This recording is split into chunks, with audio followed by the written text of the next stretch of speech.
Hi guys, it's Shawna Jordan. Welcome back to The Hungry Soul. Today I'm going to show you how I make my bread and butter pickles or sweet pickles.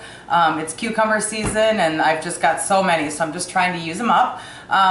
Really super simple recipe. Basically all we have to do is cut up our vegetables and then make a nice hot brine to pour over it. They're going to cure in the fridge for a couple days, so easy peasy. First thing I'm going to do is I'm going to cut up my cucumbers and we're going to do really thin slices. So, when I say thin, I mean like paper thin. See how they're just sort of peeling off there? And we need 7 cups of these. So I'm going to go ahead and get those chopped. And when I'm done with that, I'm going to very thin slice these onions exactly the same way. And we're going to put them all in here. I'm going to add about a tablespoon of canning salt. I'm going to spin them all up, cover them, and I'm going to let them rest for an hour or two. I'm going to go do some other stuff, and when I come back then I'll show you how to make the brine. Okay, so my cucumbers and onions have been sitting in the pickling salt for about 2 hours now. And my hands are clean, so I'm just going to lift this up and show you. See how juicy they are? That's what that salt does. It kind of sweats them out and it gets them softened and ready to go. So, next thing I'm going to do is I'm going to put these in a colander and I'm going to completely drain them, and then we'll go ahead and get this brine going. Okay, so I've got my pickles all strained in the colander, and remember when I picked them up before they were all juicy? Now as you can see, all the liquid is gone. And you want to do that because you want to get rid of that extra salt that's in there and make room for the new liquid that we're going to put in. So all that goes in here is apple cider vinegar,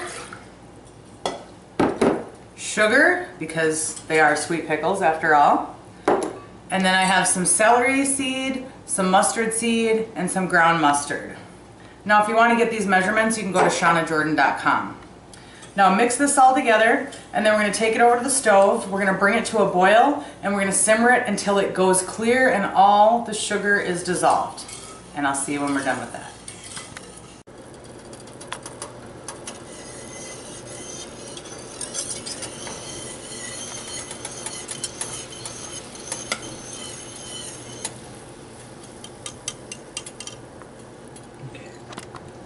Okay, so this is all done. As you saw, it boiled to clear, so I'm just going to give it a really good stir because we want to be sure to get all those mustard seeds and celery seeds in there. And then just very carefully go ahead and pour it over in a heat-safe bowl, of course. And then just kind of push it all down in there so it's all covered. And then go ahead and set it aside, let it sit for about an hour or two until it's cool enough to handle with your bare hands, and then we're going to get it into some jars. Okay, so our pickles are all nice and cool now. So I'm going to go ahead and put them in this jar. I'm using a funnel to avoid making a mess, or at least to try to. Otherwise you can just set it on a plate or something to kind of catch everything that falls. But just go ahead and fill up the jar and then pour the liquid in on top of it. You're going to want these to sit in the fridge for at least 24 hours. A couple days is even better. And they're going to keep for a couple months for you. So they're so much easier than having to go through all the hot canning mess. I love that about refrigerator pickles.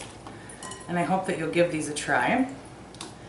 I'm going to try one right now. They're not completely done, but they still will have the flavor of the brine. They're so good. So nice and sweet. Love the tanginess of the mustard in there. Anyways, I'm going to go ahead and finish doing this. If you want the recipe, you can go to shawnajordan.com. And I hope that you'll give my video a thumbs up if you like my pickles. And if you do yours some different way, let me know. In the meantime, live, love, and cook with passion, my friends.